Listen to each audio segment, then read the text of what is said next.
이 저배출 에너지라는 것도 사실 이 범위를 얼만큼 설정할 것이냐 이런 것들도 굉장히 논란이죠. 가스를 넣을 것이냐, 원자력을 넣을 것이냐 이런 것들이 굉장히 첨예한 이슈입니다.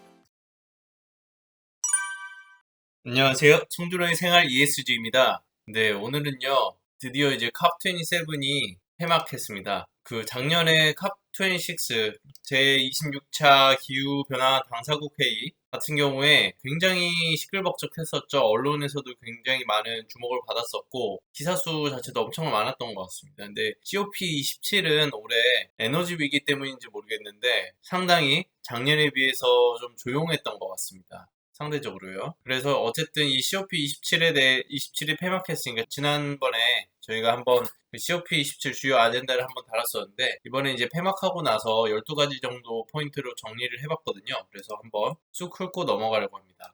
바로 들어가 보시죠. 그 다양한 외신들 쭉 돌아보면서 이제 기후 피해자들에 대해서 COP27에서 지원에 대한 돌파구를 마련했지만 석유 및 가스와의 대결은 피했다 이렇게 되어 있습니다. 성과라는 게 항상 이제 좋은 평가를 받기는 어려운 것 같아요. 변화가 사실상 되게 어렵고 상당히 많은 이해관계자들의 이해가 첨예하게 얽혀있기 때문에 반대도 있고 막 그런 것도 있었거든요. 그 석유 가스 부문 로비스트들이 상당히 많이 포진해 있었다 이번 회의에 그런 내용도 있었을 정도로 우리가 언론을 통해서 드러나는 그런 사실 외에도 뒤에서 있었던 어떤 로비라든지 이런 대화들이 분명히 많았을 겁니다. 정말 치열하게 이루어졌을 거거든요. 그래서 보셨을 때 성과가 없었다라는 평가가 있었고요. 가장 큰 성과는 이제 기후 피해자들에 대한 지원, 이제 손실과 피해에 대한 보상이라고 되어 있는데 누가 출연하고 누가 이익을 얻는지 이건 또 다음 회의에 결정이 됩니다.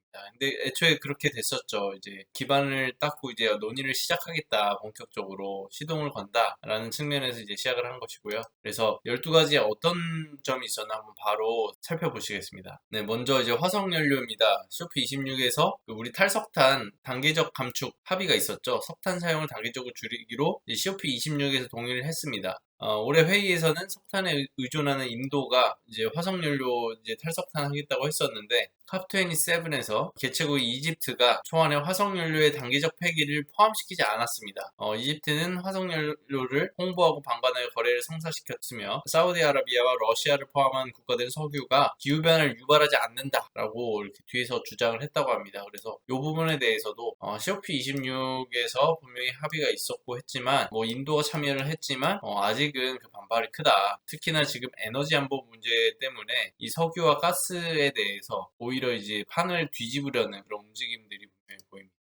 네, 손실 및 피해 보상입니다. 작은 섬나라와 가난한 나라 30년 전부터 이제 기후변화가 자국에 가하는 피해에 보상을 요구를 했습니다. 특히나 이 도서 국가들이 목소리가 크다고 말씀드렸죠. 기후위기로 인해서 나라가 잠겨버립니다. 그러니까 나라 자체가 사라져 버리니까 상당한 피해를 받겠죠. 피해가 큰 만큼 목소리가 클 수밖에 없습니다. 그래서 이번에 재정 확보 아까 말씀드렸듯이 기금 세우겠다 했고 보상받기로 했는데 아직 구체적인 합의 사항은 진행되는 겁니다. 이제 결의안이 나온 거고요. 그래서 과도기적인 위원회 구성과 어떤 자금이 필요하고 어떤 자금이 어디에서 나와야 될지 조사해야 된다. 그러니까 이제 어떤 논의를 하겠다를 정한 겁니다. 바로 실행을 하겠다가 아니라 이런 논의가 필요하다라는 것을 정한 겁니다. 그래서 이제 손실과 피해 보상에 대해서는 그런 내용으로 지난번에 말씀드렸던 것처럼 진행을 하면 될 것 같고요. 그 다음에 완화 작업 프로그램. 26의 참가국들은 2030년 배출량이 2010년보다 14% 높을 것으로 예상을 했고 지구 온난화를 1.5도로 제한하려면 배출량을 45%를 감축해야 된다. 이렇게 얘기했습니다. 해결하려면 10년 동안 완화 실행을 긴급하게 확대하기 위한 프로그램을 설립하고 합의를 했는데 COP27에서는 이 프로그램을 어떻게 구성할지 논의를 한 겁니다. 조금씩은 진전이 있는 거죠.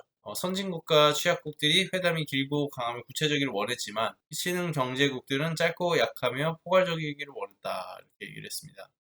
왜 그랬을까요? 이제 신흥 경제국들은 이 완화 작업을 하면 아무래도 마이너스가 되잖아요. 그래서 여기는 이제 에너지가 많이 필요한 상황이고 그렇기 때문에 여기서는 논의를 좀 천천히 가기를 원하는 것이죠. 그래서 이런 뭐 이해 관계가 좀 차이가 있습니다. 네, IMF 특별 인출권 SDR 활용. 이제 지난 1년 동안 수조 달러를 친환경 및 기후보건 투자로 전환하는 것에 대해서 이제 진지하게 대화를 했는데요. 이분도 이번에 이름이 많이 보였던 분입니다. 예, 바베이도스란 국가가 지금 최근에 이제 많이 언급되고 있는데요. 여기 최초의 여성 수상인 미아 모틀리가 COP26에서 이 대화를 이끌었습니다. COP26에서 국제통화기금 IMF가 특별 인출권을 활용해서 6,500억 달러, 약 하나로 879조 원의 준비금을 마련할 것을 제안했고요. SDR은 국가의 담보 없이 즉시 돈을 빌려주는 권한입니다. 그러니까 여긴 지원금이었죠. 근데 이 지원금 형태로 잘 안 하려고 합니다. 대출을 해주려고 하거든요. 그러니까 이자는 낮춰가지고 이제 해주겠지만 아무래도 그 돈 마련하는 거라든지 이런 것, 이제 손실, 이 투자 비용에 대한 혹은 지원에 대한 걸 이제 그냥 주기보다는 그냥 대출을 통해서 원금 보장을 한다. 약간 이런 식으로 대출을 통해서 많이 지원을 하려고 합니다. 그러니까 이제 차라리 그러면 이렇게 빨리 해줘라. 지금 당장 필요하니까. 이렇게 주장을 한 것이고요. IEA는 2030년까지 매년 재생에너지 4조 달러를 투자해야 2050년까지 넷제로에 도달할 수 있다고 추산을 하고 있는데 개도국만 해도 2030년 목표 달성하기 5조 6천억 달러가 필요한 상황입니다. 돈이 많이 필요하니까 지금 일단은 빨리 돈을 땡겨와야 되지 않겠습니까? 그래서 지금 이런 SDR에 대한 얘기가 나오는 것이고요. COP27에서는 이런 금융 시스템과 구조적 변화가 또 필요하다는 데 동의를 했습니다. 다 어쩔 수 없습니다. 그 몸집들이 큰 국가들이 움직이기 때문에 당장 주겠다 이게 어렵습니다. 막 반대하고 이제 뭐 하겠다고 하면은 반대 이익단체가 이제 반대되는 이익단체에서 막 로비를 하고 막 반대를 하고 그러기 때문에 쉽지가 않습니다. 그럼에도 불구하고 해야 되겠죠. 탄소 감축 프로젝트 자원 지원하기에 IMF 구제를 사용하자라는 모틀리의 제안은 합의문에 나와 있지는 않습니다. 이 논의는 IMF와 이제 세계은행 봄 회의에서 계속될 전망이라고 합니다. IMF 통해서 이제 가자. 세계은행 통해서 가자 이런 내용입니다. 다음에 탄소 거래 규칙입니다. 참가 국가들은 COP26에서 탄소 배출 거래를 허용하는 규칙을 만들기로 합의했고요. COP27에서 협상가들은 기업이 정부로부터 크레딧을 구매할 수 있게 허용하는 것을 포함하면서 탄소 시장이 어떻게 작용할 것인지 더 자세한 프레임워크를 설명을 했습니다. 합의문에서 크레딧을 구매하는 사람과 어떤 목적으로 구매하느냐에 따라 다른 규칙을 적용하며 2단계의 탄소 시장을 만든다는 내용이 담겼고 2단계 탄소 시장에서는 탄소 배출권 완화 기여금이라고 불리고요. 또 이제 배출권을 상쇄하기 위해서는 이러한 크레딧을 사용하면 안 된다고 하지만 막을 방법이 없다. 이제 환경단체는 운동하는 넷제로 공약에 대한 이중 청구와 그린워싱을 촉발시킬 것을 경고한다. 결국에 이 탄소 거래 규칙이 굉장히 중요합니다.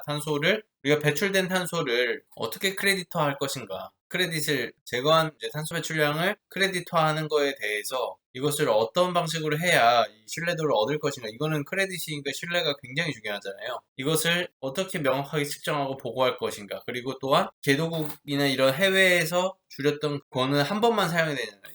1배출권 1사용이 돼야 되는데 요거를 해외에서도 쓰고 국내에서도 쓰면 이거 두 번 쓰는 거잖아요. 하나 가지고. 그러니까 이런 것들을 이제 이중 청구라고 하는데 이런 것들 다 막겠다는 겁니다. 그래서 과연 지금 이제 탄소 배출 시장 같은 경우에 우리가 국가에서 하는 거 하나 그리고 요새 등장하고 있는 자발적 탄소 배출권 시장 이 두 가지가 이렇게 있는데 자발적 시장들이 이렇게 나오는 것도 민간 참여를 위해서 굉장히 중요하고 그런 것들을 통해서 데이터들이 모이고 시장 참여자들이 느는 것 중요하고 또 이제 국가 단위에서도 생기는 게 중요한데 이런 어떤 측정과 규제와 이제 시장 참여자들이 많아지는 그런 조건들이 필요해야 글로벌 시장이 열리는 것이거든요. 탄소 거래가 이게 결국에 탄소 중립이 되고 넷제로가 되려면 국제적인 단위에서 움직여야 되기 때문에 탄소 배출권은 이제 사이즈가 크면 클수록 또 호환이 많이 되면 될수록 그런 지금의 문제들이 많이 해결될 겁니다. 그래서 요거에 대해서 이제 글로벌 규칙이 만들어질 것이냐 이런 내용이고요. 또 이제 공정한 에너지 전환, 공정한 에너지라는 저스트 트랜지션이죠. 요거에 대해서도 이제 개도국과 관련해서 많이 얘기가 나오는 겁니다. 남아공에서 특히 얘기가 많이 나오죠. 청정에너지 전환하기 위해서 840억 달러 투자 세부 계획도 발표했고 부영 국가들은 인도네시아와 200억 달러 규모의 거래를 발표하기도 했고요. 그러니까 이런 어떻게 보면 손실과 피해랑도 연관이 되어 있는데 이런 국가들 공정한 전환을 하기 위해서 필요한 거고 특히 공정한 전환은 또 일자리 문제지 않습니까? 석탄 노동자에 대한 재교육 프로그램이나 사회적 보호와 연대 조치를 포함해야 된다. 이렇게 COP27에서 얘기가 되었습니다. 그리고 또 공정전환에 대한 워킹 프로그램 수립하고 14장의 원탁회의를 소집하기 결정한 것만큼 이제 저스트 트랜지션도 기후변화 다음으로 기후변화 이슈가 이제 먼저 떴다면 저스트 트랜지션이나 생물 다양성 같은 이슈도 이제 점차 구체화될 것으로 이제 보입니다. 네, 뭐 적응에 대한 내용이고요. 기후금융에 대한 내용이고요. 앞서 이제 손실과 보상과 관련도 되어 있죠. 기후금융에 대해서는. 또 아프리카나 소규모 개발도상국, 이제 다도 국가들 이런 국가들이 이제 이제 아프리카 COP가 국제 지원에 대해 접근할 수 있게 되어 있다. 이들이 뭉친다는 거죠. 또 저배출 에너지를 증가시킨다. 뭐 이런 조항도 들어가 있고요. 여기에는 이제 풍력과 태양광, 원자로, 탄소 포집과 같이 석탄 화력 발전소 이르기까지 많은 것을 이제 포함하고 있는데 이 저배출 에너지라는 것도 사실 이 범위를 얼만큼 설정할 것이냐 이런 것들도 굉장히 논란이죠. 가스를 넣을 것이냐, 원자력을 넣을 것이냐 이런 것들이 굉장히 첨예한 이슈입니다. 네, 미중 관계 해빙 지금 상당히 굳어 있죠. 지금 안 그래도 지금 유럽과 또 미국도 여기서 이제 CBAM을 이제 먼저 발표를 하면서 약간 보호무역주의로 돌아섰고요. 미국도 IRA를 내면서 상당히 강력한 보호무역주의로 돌아섰거든요. 이게 나오니까 또 유럽도 이제 유럽판 IRA를 만들겠다 이렇게 나오고 있고요. 중국은 어떻게 됩니까? 신장, 우리 신장 인권 문제로 인해서 이제 중국에 지금 경제 제재를 하고 있잖아요.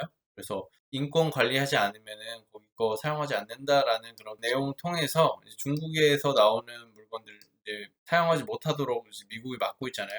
그래서 상당히 관계가 경색이 되어 있는데 이 COP27에서 기후에 대한 협력을 다시 시작했다고 합니다. 존 케리 미국 기후 특사와 중국 셰젠화 특사는 올해 초 낸시 펠로시 미 하원의장이 대만 방문 이후에 중단됐던 공식 협력을 재개했다고 이렇게 밝혔습니다. 메탄도 COP26에서도 이제 합의가 있었죠. 메탄 공약 줄이겠다. 150개국이 10년 말까지 초강력 온실가스 배출량 30%를 줄이겠다 약속을 했고 중국은 메탄 배출을 억제하기 위한 계획 초안도 개발했다고 이렇게 나왔습니다. 하지만 세계적인 공약에 동참하지는 않고 이제 자기만의 기준으로 방향으로 이제 나가고 있는 상황이다 이렇게 되어 있습니다. 네, 우슐라 폰데어라이엔 EU 집행위원장 성명서에서 COP27 손실 및 피해 자금 조달에 대한 세로장을 열었다며 도움이 필요한 사람과 도움을 줄 수 있는 위치에 있는 사람 사이의 연대를 위한 새로운 토대 마련하는 것을 기쁘게 생각한다. 그래서 이 12가지 정도 이제 COP26에 이어서 이제 확장된 조금 이제 진전된 그런 의제들이고요. 그 외에도 이제 산림 개발과 이제 생물 다양성, 이제 산림 그리고 지역과 관련해서 우리는 이제 기후 변화에 대해서 이제 세 가지로 접근하잖아요. 기후 변화 이제 에너지 그리고 이제 산림 및 토지 같은 분야가 또 있고요. 그 다음에 하나가 뭡니까? 이제 지역 사회 기준. 이전에 이와 관련해서 이제 토지가 굉장히 중요합니다. 이제 탄소를 가지고 있는 게 토양이 이제 탄소를 가지고 있는 능력이 뛰어나기 때문에 이 토지 관리를 항상 잘해줘야 되기 때문에 이 토지 권리 표준에 대한 것도 나오고 그뿐만 아니라 이 지역사회가 굉장히 중요하거든요. 이제 지역사회적 접근을 한다고 주요 기업에서도 얘기하고 국제사회단에서 얘기를 하기 때문에 이제 원주민이나 아프리카계 민족 및 이제 지역사회 영토 자원 관리를 존중하고 이 권리를 법적으로 인정하도록 요구하기 위해 토지 권리 표준을 냈습니다. 요거에 대해서 한번 쭉 읽어보셔도 도움이 되실 것 같고요. 뭐 우리나라 원주민이 없지 않냐 이렇게 말씀하시지만 사실 지역에 들어가시면 우리 풍력이란 태양광 같은 거 시설이 지금 지역 주민들 반대 때문에 그 수용성이 안 돼가지고 설치가 안 되는 경우가 좀 꽤 있거든요. 그래서 이런 것도 어떻게 보면 국내에도 도입을 할 필요가 있는 거고 이런 접근이 필요한데요. 비영리 단체들이 아무래도 지역과 연계해서 현장 전문가로서 하기 때문에 비영리 단체들과 국가와 그리고 기업이 함께 손잡고 협업해서 진행하는 게 굉장히 중요해 보입니다.